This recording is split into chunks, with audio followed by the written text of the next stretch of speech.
Hey guys, it's Terrence Mann. You're listening to Hear the Spear presented by Noel Game Day. Go Noles. Hey, what's up? This is Peter Ward, aka P-Dub, in the house. We're listening to Hear the Spear presented by Noel Game Day. Go live, go Noles. Hi, this is Charlie Ward, and you're listening to Hear the Spear. Go Noles. This is Terrell Buckley. You're listening to Hear the Spear presented by Noel Game Day. No Bloody. But perhaps better known as the greatest corner to ever step on a football field, Deion Primetime Sanders. Great Deion Sanders, my brother. What's going on, man? I could wake up to that greeting every day, man. That was awesome. Hello, Noles fans. This is former Seminole Derek Brooks, and you're listening to Hear the Spear, presented to you by Noel Game Day. James Wilder Jr. What's going on, James? Thanks for having me on. SSOD, Florida State or Die, and go Noles. William Bar None Floyd. Gentlemen, what's up? Hello and welcome to Hear the Spear presented by Noel Game Day. We're here today to talk about Florida State defeating North Carolina and also to preview the Louisville game on Monday night. You can listen to this podcast on Spotify, iTunes, YouTube, and more platforms. My name's Dustin, and I'm here today with my co-host Austin Beasy. It's just going to be me and Austin today. Logan, Nate, and Karlos couldn't be here today. Austin, how's it going? Pretty good, man. Feeling good after that win. Sadly, everyone else doesn't care about basketball. It's a shame. Yeah, that's how it is sometimes. But it was a good day here in Tallahassee. Florida State defeated North Carolina 82-75 to move to 7-2 overall and 3-1 in conference play. North Carolina had a couple runs, but overall it felt like Florida State really controlled the tempo in this game, and they had 5 starters in double figures, including MJ Walker, who finished with 21. Yeah, like you said, Florida State was in control pretty much the entire way. They seem to dictate the entire pace of the game. When UNC went on those little mini runs that they're going to have, they did a great job of weathering them, making sure it didn't balloon into too big of a lead to overcome. I don't know what UNC's biggest lead ended up being. I don't think it was more than 2 or 3 points. But Florida State led for 84% of this game at like 33, 34 minutes. UNC led for just 3 minutes this game. And when you play a team like Carolina that just dominates down low, having a game like this, it's kind of low possession. You limit the rebounds. That's all you can really ask for. And Florida State did a great job of dictating what Carolina could do. Yeah, and like you said, I don't really think North Carolina led the entire second half. It was really Florida State came out. They had that spurt to the under 16 media timeout. And then from there, they had some sloppy play with Nate Jack and Wyatt Wilkes airballing a couple 3-pointers. And that kind of aided North Carolina to go on a 9-0 run. And like you said, if they only led for about 6 minutes, most of it had to have been right there during that run. Yeah, I think they only led in the first half. If they led in the second half, there was like at about the 10-minute mark, Carolina started really closing in there. I know MJ had a bad possession. There's a couple things where you're like, come on, guys, what are we doing? But for the most part, I was really, really pleased with how Florida State played Carolina's bigs. We talked about on the preview the other night how with Garrison Brooks, Armando Bacot, and Day'Ron Sharp, they just continuously attack you inside on post-ups, high-low passes. We saw them in the first half. They were killing us on a little action where they got a ball screen, swing, and then a high-low pass just immediately over the top. They were killing us with that in the first half. Florida State did a great job in the second half of adjusting to that. We saw that one play where MJ Walker just came over the top and took the ball away from, I think it was Garrison Brooks. Came in there like a safety. Yeah, like it was the same thing like Devin Vassell did at Louisville last year. Just stuff like that, those little adjustments, and you can take an entire game plan away from Carolina because when they don't have those high-low passes, it's really tough for those bigs to get looks. And you limit those 3 to a combined 27 points and 12 rebounds and 1 block. It's a really, really good game plan for Florida State. Yeah, a lot of that credit goes to Balsa Kopervika, who was extremely physical in that second half. He was in there battling for rebounds, even on the offensive end, getting inside for some buckets, throwing down a big dunk. And also Raquan Gray, who was excellent defensively today, finished with 3 steals and a block, but man, it felt like he had 6 or 7 steals because he was just getting so many deflections. And whenever their bigs had the ball down low in the post, he kept swiping away at the ball and forcing turnovers. So shout out to those guys. Also, Malik Osborne as well. Thought he was pretty solid on defense, and I think we're going to talk about Tanner Noem in a couple minutes, but he was good too in limited minutes today. Balsha was incredible. That's by far the most physical he's looked, not just this season, but so far in his career. He was just rock steady, wasn't being moved off the block. There's only 1 or 2 possessions where he got a little lazy, he got a little tired, and someone was able to get by him. But when you're going against those 3 guys and you're only giving up 1 or 2 bad plays, you live with that. 3 blocks. He had that one really nice block with about 1 minute and 40 seconds left, where he was switched out on the perimeter, got beat, and was able to recover and block the shot. That's an incredibly impressive play from a center that's, 7'1"? He's got quick feet. He's moving so well, and he's only getting better. And like you said with Raekwon Gray, I mean, MJ may have had the most points, but Turk was by far the player of the game to me. I mean, he was just absolutely everywhere. 19 points. I have his stats right here. 19 points, 5 assists, 4 rebounds, 3 steals and a block, like you mentioned. With Scotty Barnes out, he was able to pick up the ball handling, slacking, able to create off the dribble. He was attacking, when Day'Ron Sharpe would switch out on him, and Day'Ron Sharpe couldn't keep up. None of their bigs could. And that's what happens when you have a 6'8" guy that's 260 and moves as fast as he does. He was confident all game. Felt like he could get to the rim whenever he wanted to, and then there was other times where he was hitting like a little floater or a mid-range jumper. He just had it. He had it in the bag today. He knew exactly how he wanted to play this game. He picked his spots perfectly, and it worked out. And he also went a team high 7 of 7 from the free throw line, and Florida State 26 of 27 from the free throw line, 96.3%.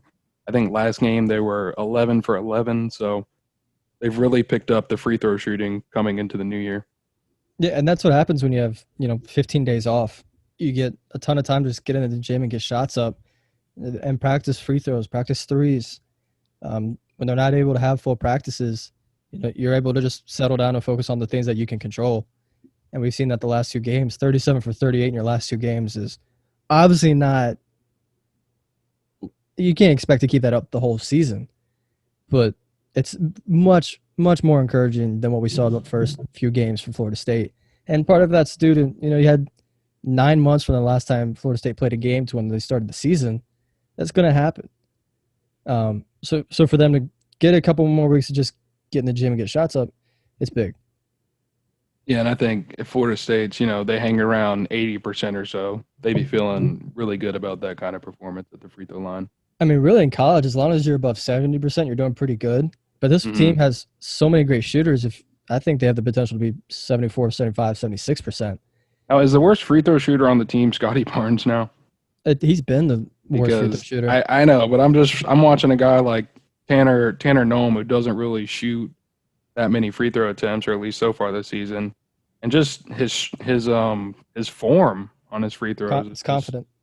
It's perfect for a 7'2" big man. Yeah, and even Balsha was 4 of 4 tonight, and Turk came into the game as a 67% shooter from the free throw line. Like you said, he was 7 of 7. Only guy to miss one was Florida State's best percentage-wise free throw shooter, MJ Walker, who can I also say his form is pretty much picture perfect as well. I mean, every time he makes a free throw, it's the exact same thing. It hits the back rim, goes right down every single time. It's unbelievable. And when he misses, it doesn't miss by much. Yeah, I mean that's someone that you can see has spent so much time in the gym, so much time just same thing over and over, repetition. Because like that one time where he got fouled on the 3, each 3 free throws did the exact same thing. I'm like, that's crazy. That's unbelievable. And yeah, he missed the one at the end of the game, but he's still a 92% shooter on the season. Yeah, you live with that. I don't know if we said it yet. We did credit Florida State's bigs, but I think I did say it. Florida State out-rebounded North Carolina 30-29, and coming into this game, the Tar Heels were number 1 in the country in rebounding, and we were kind of questioning a little bit, Florida State's big man rotation, but today just on point, as well as the guards get in there, helping box out, helping grab boards as well. You mentioned Balsa. He finished with a team-high 9 rebounds. Raekwon Gray had 4. And after that, you had MJ Walker and who was that? Calhoun with 3 boards apiece. So actually, that's Wilkes. I can't read. But either way, a very good performance for Florida State on the boards. And one guy I want to bring up real quick is Malik Osborne, who came into this game struggling shooting-wise. He's still playing solid defense.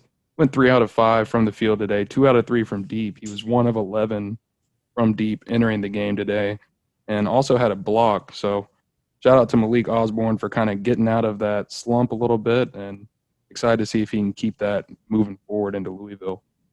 Yeah. Carolina's the best offensive rebounding team in the country. They average 16.5 offensive rebounds per game. They get 23 points per game from post-ups and second-chance points. Florida State limited them to, I think it was 14 second-chance points tonight, which is unbelievable. The second-chance points ended up being just 14 to 11, and then points off turnovers was 22 to 20 in Florida State's favor. So those two essentially cancel out. And from there, it was just who's the better team, and it ended up being Florida State. Like you mentioned with Malik, his energy, like we mentioned all year and all last year, his energy is just so infectious. It gets the team going. We saw it when he chased that loose ball out of bounds. How many guys just got up and started cheering for him, and how many guys were just happy to see him performing. Mm-hmm. He's such a big part of this team, and as he gets more confident going forward, especially playing the 4, because that's the one thing he struggled with. Last year he played almost exclusively in the post. Now he's moving out to the perimeter where you have all these guys, and he's struggling trying to create off the dribble, not as confident in his shot. Going 2 for 3 against North Carolina, it's going to be huge. What do you think about him being kind of the ball carrier the last couple of possessions of the game, or kind of in some of the clutch time minutes? Because he was bringing the ball up a lot. They had to, because Carolina was doing such a good job pressuring the ball and denying the ball away from, Evans, Turk, MJ, Polite. Yeah. That they just had to get the ball into the center and then just pass it right back to Malik. I mean, if that's what has to happen, that's what has to happen. And luckily, they're just like, okay, Malik, you can bring it up. That's fine. We're not going to pressure you. Which I don't know why. If I'm Carolina, I'm sending 2 people at him. Right. And same thing would have gone for MJ. MJ finished with 3 turnovers in this game, and he's shown that he's not exactly the greatest and strongest ball handler, but he's capable in spots. I would have done the same thing with MJ. If anytime he gets the ball off one of those inbounds, just go ahead and immediately send 2 bodies at him. Mm-hmm. But Carolina was fine as long as it wasn't Evans or Gray, which is interesting. And yeah, do you have anything else you want to add on North Carolina before we start moving towards Louisville? I will say that towards the end of the game, it started getting a little bit closer because just out of nowhere, North Carolina brought Anthony Harris off the bench. Right. The guy who tore his ACL, about a year and a month ago, about 13 months ago. Mm-hmm. He wasn't expected to play, and he just comes in midway through the second half, has 5 points, 3 assists, and Florida State just had no idea what to do. And I'm sure they just didn't even have him on the scouting report because no one was expecting him to play. I think the broadcast said it. He was just making North Carolina's offense play faster. They were going even more up-tempo with him in that game because he was just such a fast-paced ball handler. It's what you expect Carolina to do. I mentioned in my preview article, this is a team in the past that's wanted to get up and down the floor as fast as possible. In these last years, they just haven't done that because, they're playing with freshman point guards that aren't Kobe White, Kobe White was an anomaly. That dude played at 1,000,000 miles an hour. Now you got new freshman point guards who are trying to get used to playing at the college speed. Now you bring in a guy with Anthony Harris who, he only played 5 games last season, but he has a year in the system and watching film and being at practices, and maybe not practicing, but being at practices and seeing what to do. He came in the game, and the game looked completely different from Carolina. They're moving the ball well. They're getting up and down the floor, like he said. He finished with a plus-minus of +10 in 9 minutes. If he plays that whole game, like he just comes out and starts right away, it might be an entirely different game. It was interesting that they went to him so late in the game when they really needed some offense because I think only 3 players for them finished with a positive plus-minus, and one of them was Andrew Platek, who's horrible. And then with Garrison Brooks, who came into the season as preseason player of the year, you limit him to 12 points and 1 rebound. That's his lowest rebounding output in a loss in over 60 games. That's an heck of a performance. It's an incredibly impressive performance from all the bigs, not just Balsha, but Tanner Ingam too, who, he only played 7 minutes. But even John Rothstein's tweeting about him. It's way too early for John Rothstein to be tweeting about Tanner Ingam. Really is, right? Like, that tweet came out of nowhere. It hit my DMs. I'm like, you got to be kidding me. I need him here another season. Stop it. But, I mean, you can't lie. Only 7 minutes today for Nome, and he was pretty flashy. He had a block on one possession. North Carolina got the offensive rebound. They missed, I think, a 3. He pulled down the rebound, passed it ahead, and I think Florida State ended up getting either fouled at the rim or an and-one on that possession. And then he also had an and-one bucket of his own, well, almost an and-one, went off the glass and went out, and then he shot those free throws, which, like I said, free throw stroke is really nice for a big. And then I think later on in the game, sorry to keep interrupting you. I was just about to say, he had that really nice reverse layup. Yeah, that's what I was going to say. He got cut under the rim and he did a good job of pivoting and using good feet and just laying it up. Yeah, and that was during a time where North Carolina was on a run, and Raekwon Evans found him inside, and he got that layup, which kind of helped stall North Carolina run and keep Florida State with some momentum. So he was really impressive today. Yeah, I don't think any player's benefited more from 2 weeks off than him. He looks like a completely different player. He knows what he's doing now. I mean, the numbers will say Raekwon Evans, but that's more a lot of that's opportunity. He doesn't have Scotty Barnes starting in front of him now. Mm-hmm. Evans looks better too. I'm not gonna say he's not a different player, but Tanner Ingam just looks so much more confident and so much more capable of knowing what he's able to do, where he's supposed to be on the floor. He should have had a 3-second call, and Jay Bills absolutely pointed it out. That dude was in the paint for 10 seconds. I remember that. But other than that, he's doing exactly what he needs to do. The play that actually stands out most in my mind is we're inbounding underneath the basket. We do the 3 across the free throw line, 1 in the corner set, and usually that gives a lot of looks for Florida State. Sometimes they'll bring MJ Walker around a curl, but this time they just said just squeeze and let MJ Walker shoot over the top. And Tanner Ingam did a great job of screening off whoever the Carolina defender was and letting MJ Walker get an open look at the top of 3 and a chance or in a space where they really needed that 3. And it feels like every big man on this roster sets quality screens. I mean, you had even Koper Vika coming up, setting some hard screens. Raekwon a couple times. I don't know if Malik had one this game, but I mean, he's normally pretty solid with his screens as well. So just another quality that those Florida State bigs have. They're so versatile.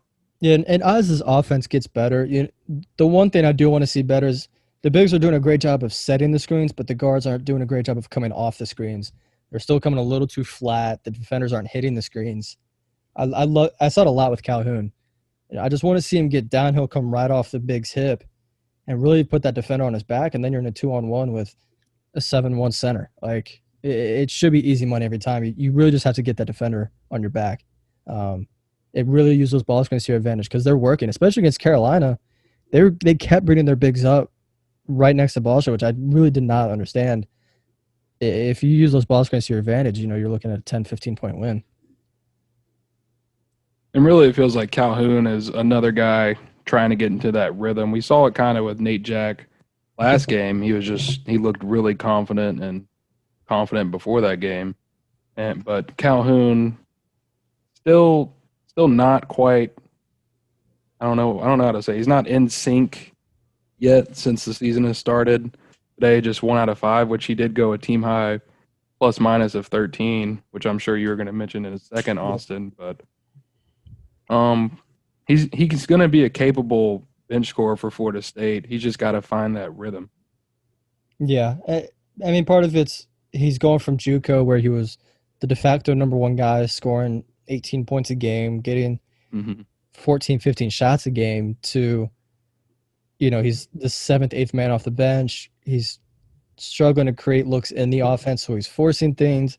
He plays a little too erratically for the staff's liking, so they keep him on the bench so he can watch.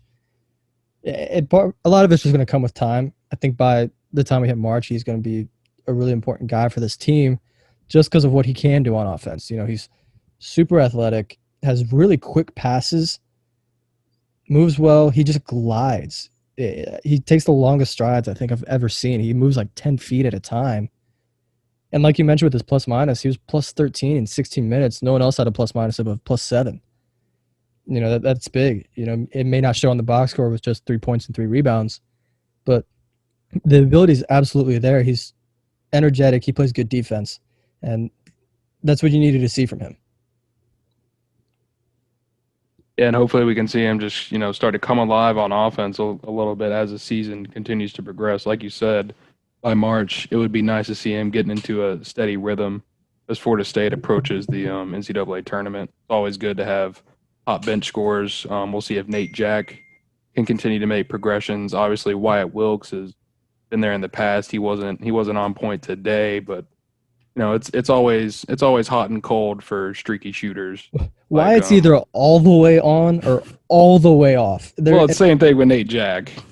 Yeah, but Nate's kind of understandable. It's so crazy with Wyatt. He either hits 4 threes in a game or he airballs 2 and has a bad turnover. There's no in between, and I'd love for him to have some in between just so we can get some continuity.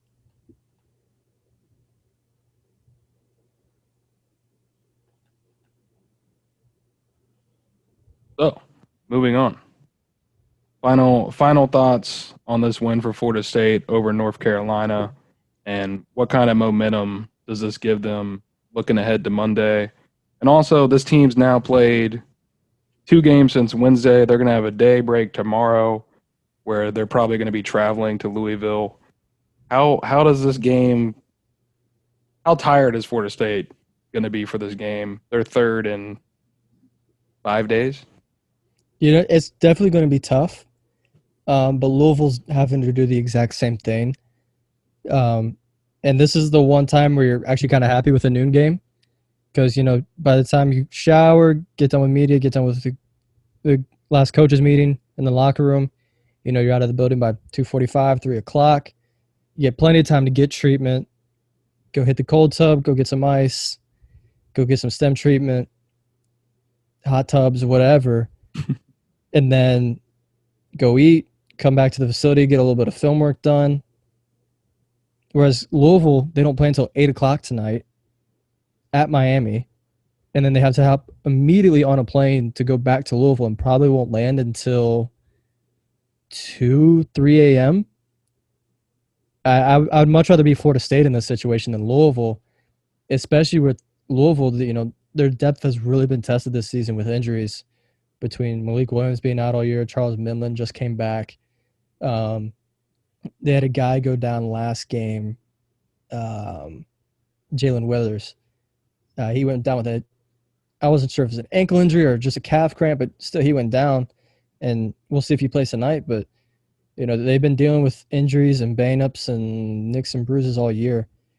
So I would definitely much rather be Florida State in this situation. And then just in terms of momentum, you talk about 2 straight wins against Tobacco Road schools who are both in the top half of the conference. And then you have 2 tough games this week at Louisville and then home against Clemson, who I still think Clemson's the best team in the ACC as we sit right now. Mm-hmm. If over this 4-game stretch you go 3-1, you're sitting real pretty for the rest of the season. Because after this 2-game stretch against Clemson, it gets a lot easier. Yeah, and we'll see how Clemson does tonight at home against Virginia. It's going to be so ugly. The over-under is 116, and I want to bet the house on the under. It's just scary because that's I don't know what the spread is, but that's not even 60-60 if you divide it by 2. Yeah, it's going to be a low-scoring game. Basically 58-58 if you want to just do the math. I forget what the spread was. I think it was Clemson by 1.5 points. Let me check real quick. Yeah, can't be that. Virginia by 1.5 points. Yeah, so either way. It's on ESPN. Yeah, Virginia 1.5 points over under 116. Yeah, it's going to be a bad game. Well, I won't say bad game. It's going to be an ugly game. If you like defense, this is the game for you. No one likes defense that much. Give me 60 points, somebody. It's going to be like the Florida State game a few weeks ago where whoever hits 51 first is probably going to win. Yeah, so we'll be looking forward to that game to see how Clemson and Virginia do, because they're both coming up on Florida State's schedule. Florida State's going to play Virginia in February. Yeah, and luckily with Virginia, it's in the middle of a 3-game homestand sandwiched between, Wake Forest and Virginia Tech.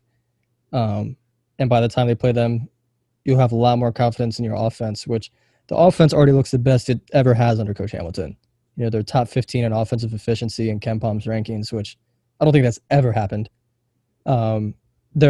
If you compare their efficiencies, it's not as high compared to college basketball in the past few years, but defense across college basketball on a whole has been much higher than the past few years.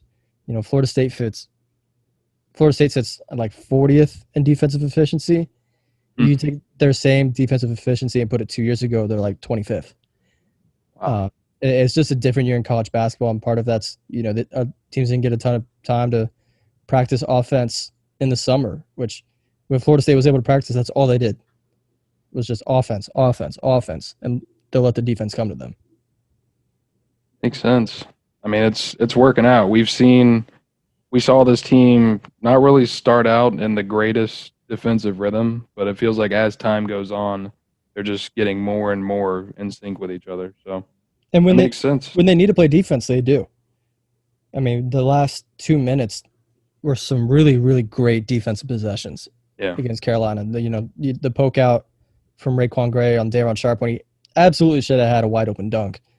That was impressive. The ball showed block we talked about earlier, that was impressive. The last real possession they had where Anthony Polite just completely just sat on the baseline and said, "No, you're not going here." It was impressive 2-minute stretch. And if you can span that out over 40 minutes, Florida State's looking like the Florida State defense of the past.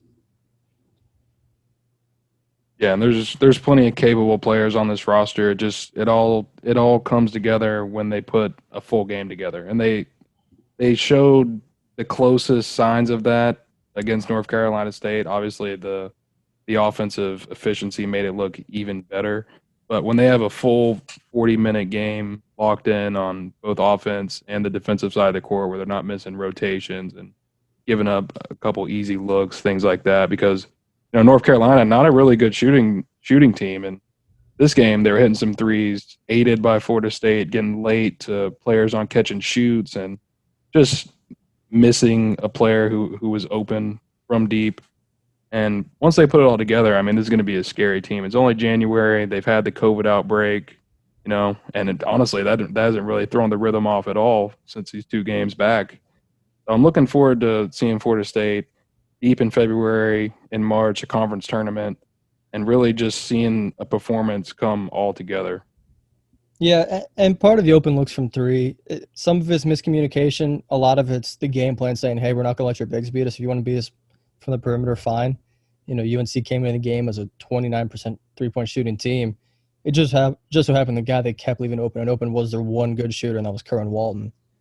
I feel like he had 30 points tonight, but he only had 14. Also, Love was open a good amount of times, and coming into this game, he was 18%. He shot 50% today. Yeah, went 3 of 6, and then RJ Davis went 2 of 3. He came into the game at like 27% from 3 or 29% from 3, something like that. Good players are going to make open shots. That's just something they do, especially in the ACC. But I feel like a lot of it was because of the game plan and them just wanting to keep everything away from the inside. But if you want to look at the good parts of the defense, for the second straight game, the North Carolina school had absolutely no idea how to inbound against Florida State underneath the basket.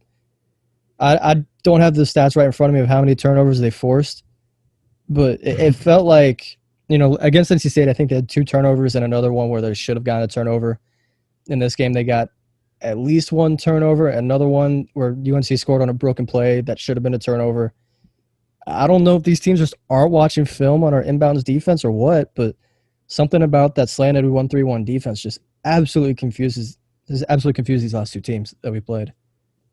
And I don't know if it was an under the basket inbounds, but the one long inbounds that North Carolina threw that MJ Walker made a terrific play on. That was underneath. I'm pretty sure that was underneath. If not, it was still that same kind of zone slanted 1-3-1 defense that Florida State runs for underneath the basket inbounds plays. For more breakdowns on that, I've put them in past game-changing plays articles and how Florida State runs it. I'm sure I'll probably put it in today's 3 game-changing plays articles, because that one MJ tip-out dunks sparked a long run for Florida State in that first half. Yeah, that was a huge play for Florida State. And, thinking back to previous games, at least recently, I don't really remember Florida State, I don't want to say playing with that tight of pressure on the inbounds pass where they throw a deep one like that. Normally you don't see the player pursue it like MJ did. They just kind of let the guy grab it. But that time he went after it. And I noticed during much of the game, whenever UNC was bringing it up after a Florida State made basket, Florida State was using a lot of defensive pressure in the backcourt and kind of wasting some time off the shot clock to shorten UNC possessions. I don't know if that was another thing they were doing to kind of throw them out of rhythm. I mean, they do that every game. When I was a manager there, This felt even tighter today. I don't know. Yeah, they would always start when they would go through opposing players' offensive sets. They would always start the shot clock at 18 seconds instead of 20 or 22 because they expect by the time the other team beats our pressure, they really work the ball up the floor. There's only going to be 17, 18 seconds on the shot clock. We want to play defense for 18 seconds. That's their goal. And even when they're in their offense, they're trying to force them out as far as they can, usually. Today was a little bit different just because of who North Carolina is. But still, like you said, the pressure was intense, and that's what happens when they have 3 freshman guards. You're really trying to force them into making mistakes against some really deep pressure, and they ended up having 14 turnovers today. It was a great win for Florida State. They moved to 3-1 in conference play. Now we're going to move towards the trip to Louisville on Monday night, Martin Luther King Day. Florida State versus Louisville at 7 o'clock. Austin, what are some of your first thoughts coming into this game, especially with the potential that MJ Walker and Scotty Barnes could be out with ankle injury? Louisville could not be a more stylistically different team than what we just played. You go from North Carolina, who has so many bigs and such a deep, big rotation, to a Louisville team who has essentially no bigs that they play. The biggest guy that they start is 6'8", and the biggest guy they play is 6'10", 6'11". But those guys only get like 8 minutes a game. So it's an entirely different team. It's entirely based on guard play. Karlos Jones, the transfer from Radford, has been phenomenal this season for them. 17 points a game, 6 rebounds, basically 5 assists, a steal. He's been really, really impressive. And then you have David Johnson, who can act as a secondary playmaker and ball handler. He's averaging almost 14 points a game, almost 6 rebounds, 4 assists. It's a much different team. But anytime a team goes against Florida State that is so predicated on guard play, I feel so confident in Florida State just because of their ball pressure, just because of their size, length, and athleticism. When they can't create like they're used to, it becomes an entirely different game. And I don't know if Karlos Jones has ever seen a team like Florida State in their size and length, with this being his first season in the ACC. And honestly, I expect Florida State's strategy to be very similar to what they did today, just a lot of defensive pressure in the backcourt, throwing tons of different guards at Louisville, and just playing tight defense and getting what they can on offense is going to be a tough game on the road for sure. Yeah, and they're not going to focus nearly as much on the inside just because they have no interior presence. Mm-hmm. And they're a solid three-point shooting team, 35% from 3. They don't take a ton of threes, but when they do, they make them. They're actually bottom 30 in three-point attempts per game nationally. At just basically 16 a game. Just Karlos Jones and David Johnson are so good at creating off the dribble that you're going to have that ball pressure. You're going to have heavy help defense. Guys like Kuprovic and Ngom probably won't play as much just because, when you have a team that's this mobile, this athletic, this good at creating off the dribble, you don't want them out there that much and getting exposed on switches. You're probably going to see a lot of Malik Osborne at the 5, which, I'm cool with. That's what he's best at. Yeah, Malik Osborne and probably Raekwon Gray will get the bulk of the time for Florida State at the 4 and 5, and then really it's going to come down to we'll see if MJ Walker and Scotty Barnes are able to suit up, but Raekwon Evans and Anthony Polite have been really great for Florida State as on-ball defenders, so I think we'll see a lot of them on Carlik Jones and David Johnson. David Johnson, he's been hot recently. Only scored 5 points against Wake Forest, but before that he had 7 straight games where he scored 12 or more, and 6 of those he scored 17 or more. So Florida State's going to need to key in on him. He's a really good player. Both of their guards are really good players, and they're great at creating for themselves. As a team, they're at bottom half nationally in assists, but they also don't turn the ball over a ton. Just 12 to 13 turnovers a game. Florida State wants to create turnovers. They haven't been as great as they have been in the past at creating those turnovers, but it's still something they want to do. And when you go against a team that has 2 good primary ball handlers, it's going to make things tough. They're going to have to limit their looks at the rim, limit those step backs, limit those 15-footers that they're very capable of creating for themselves. They get to the free throw line, a decent amount, especially Karlik Jones gets there about 5 times a game. And he's a capable shooter, 83% from free throw, 40% from 3. He's almost better shooting the 3 than he is shooting inside, where he's 42% from 2. He's going to be a problem all night, but as long as he doesn't have a UCF kind of game where he goes for 30, then, Florida State should be fine. Yeah, and Louisville as a team only shooting 74% from the free throw line, so I'd say it's a couple ticks lower than really where you want your team to be. But, regardless, this is going to be a tough game for Florida State. I want to see if they can continue this kind of offensive efficiency. I don't think it's going to stay to the level where it's currently at, but I don't know. Since the break, it just feels like, I don't want to say everybody, but the majority of the team has really found their rhythm and stride, and I just want to see them continue to carry those signs into this Louisville game and into a tough week. You mentioned they're going to play Clemson earlier. They've got, I think, a game with Miami next Wednesday. So there's some quality competition for Florida State on the schedule coming up, and they're going to need to keep playing their best basketball. Yeah, and like we keep seeing all year, Clemson has the best defense in the country, according to KenPom. But Louisville's not far behind. They sit 24th in defensive efficiency. They allow just 63 points a game. They hold opponents to 38% from the floor, which is top 30, 45% from 2, which is top 60. It's a really good defensive team because they have so much versatility defensively. You don't have to play a true big with Malik Williams since he's out. You just have 5 guys that just swarm the floor. It's like what we saw with Florida State last year, where they just have guys. Last year was different for Florida State because everyone was between 6'4" and 6'9", and they just dominated everybody.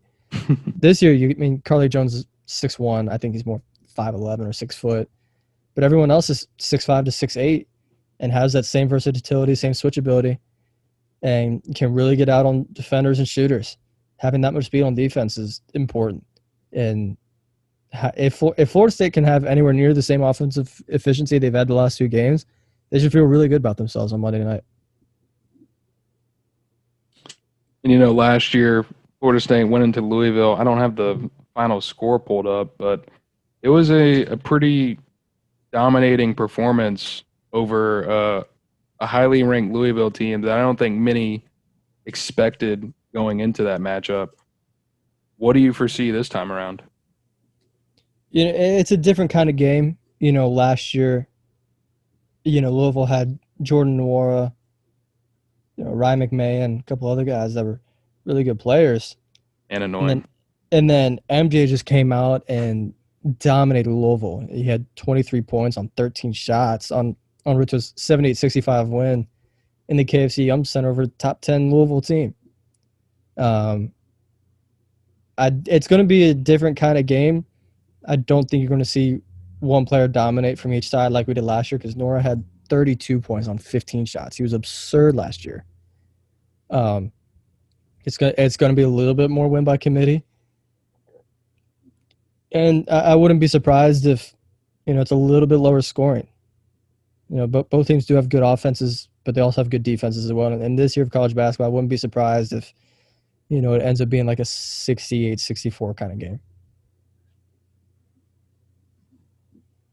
And honestly, I'm really excited to keep seeing the guys that we weren't expecting to have like the biggest performances before the last couple of games. Guys like Raekwon Evans, guys like Nate Jack, guys like Tanner Nome, if he does get to play some against Louisville. I really want to see if they can continue to play like they've been playing, especially Raekwon Evans, who once again was terrific today for Florida State as one of the primary ball handlers.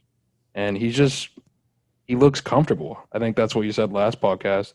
He didn't look comfortable last year, his first out of JUCO.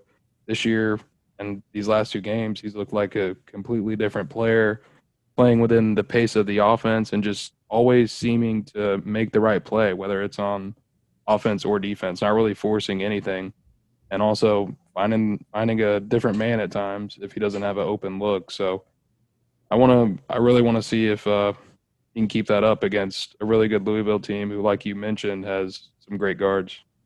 Yeah, and as you mentioned earlier, it's going to be interesting to see what happens with Scotty Barnes and MJ Walker. I'm going in with the mindset MJ's going to give it a go. Scotty's probably going to sit again. But if Scotty plays, and even if it's only 15 minutes a game, you get a 6'9" guy that can cover so much ground and so much space.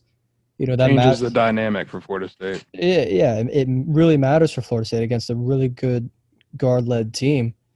If he's able to give it a go and perform well, that's going to be huge for Florida State. It's going to be such a difference maker. Just because MJ finished the game, he's probably going to rest him. I mean, granted, tomorrow they're probably not even going to practice. It'll be one of those, they have film in the morning. They go upstairs, do some free throws, do a walkthrough, and then they get on the bus, go to the airport. So they're probably not going to practice. They're going to get a lot of treatment, hopefully get a little bit healthier, and we'll see if they're able to play. Yeah, and it would be big if Scotty could play because then you get a 6'9" point guard on Karlos Jones, and not many smaller guards this season have been able to figure out Scotty Barnes' defense with his length and athleticism. Understandably. Yeah, that's what I'm saying. So be able to potentially have him on Louisville's second or best offensive threat would be huge for Florida State. Yeah, and as great as Anthony Polite is on ball, I think he's one of the three best defenders in the ACC. And as great as MJ Walker is on ball, as great as Turk is on ball, just having another guy like Scotty Barnes that you can throw at these guys makes a massive difference. We'll see if he's able to go. Yeah, it's just with these 6'9" big guys, ankle injuries are always tough, and you'd rather them rest and be 100% healthy than play on a 70% ankle and risk hurting it again. And we'll be looking for your inside information on that in the Discord, Austin. We'll see if I get any. You have anything else you want to add before we go watch some NFL playoffs? Well, you'll be watching NFL playoffs. I'm going to finish watching this boring game of Notre Dame Boston College that I'm subjecting myself to, and then follow that up with another boring game in Virginia and Clemson because we play Clemson again on Saturday. It'll be an exciting game. And then after that, Louisville and Miami at 8 o'clock. So I'll be busy today. I'm going to be flipping through the channels. I'm going to catch some of those as well. Not going to watch all 40 minutes like you might. But yeah, and by the time this podcast is up, my 3-game changing plays article should be up. I suggest reading that. I'm going to try and get my game preview out tomorrow night for Louisville. If not, it'll be up Monday morning for everybody. It's going to be a good game. It's a big test for a Florida State team. They should be back in the top 25. Louisville should still be in the top 25, depending on what happens tonight. And it'll be a good road test that'll really test the maturity of this team. Agreed. Yeah, let's go ahead and make a note. It's 4:47 p.m. Eastern time. Let's see when Logan is able to post this podcast. If it's not before 10 o'clock, I need everybody to cancel him like they did after he didn't wear a mask. That'd be great.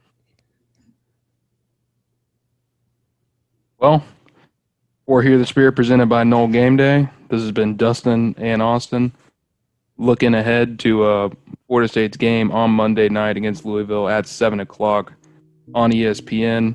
Make sure to subscribe to Hear the Spear if you haven't already. You can listen to this podcast on Spotify, iTunes, YouTube, and more. Still looking for a sponsor, so if you want to sponsor this podcast, any segment on the podcast, go ahead and shoot us an email, noelgameday@gmail.com. And thank you. We will see y'all next time.